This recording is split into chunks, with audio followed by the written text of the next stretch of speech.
How long can a narcissist stay married? I still find it hard to accept that my marriage of 15 years is ending.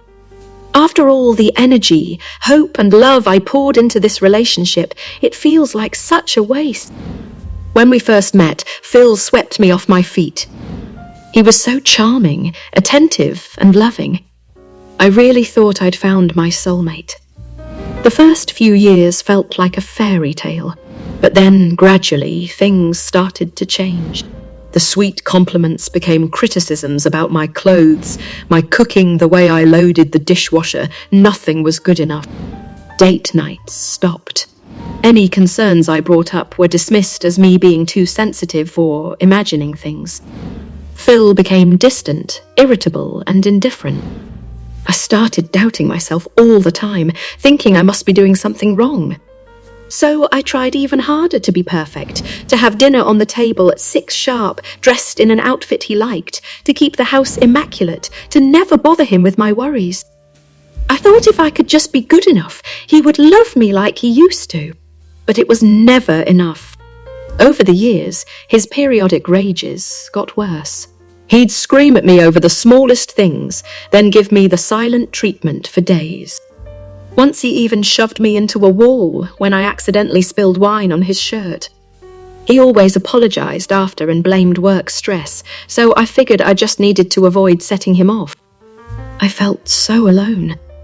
My self-esteem was shattered. I had no one left to confide in after he accused my friends and family of turning me against him.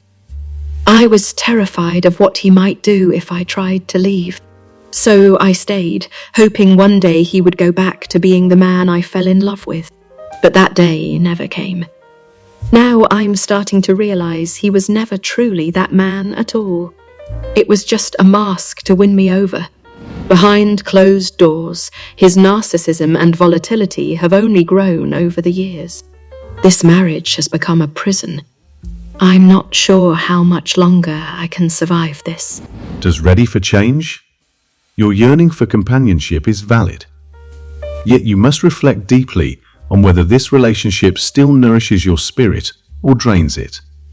Consider if the early bliss was but a mirage in the desert, a thirst-quenching oasis that turned out to be sand. Your true soulmate awaits elsewhere, one who will love you steadily through all seasons. For now, find solace in friendships, nature, and your own soul.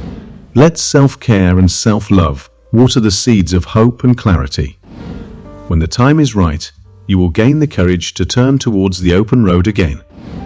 Join us in spreading awareness about narcissistic abuse. If you have any specific questions or topics you'd like us to cover, feel free to share them in the comments or email us. We value your input and will include your suggestions in our next video. Subscribe to empower survivors, and together, let's make a difference. Share this video to protect others and promote healing. Stay tuned for more informative videos to deepen your understanding and support our cause.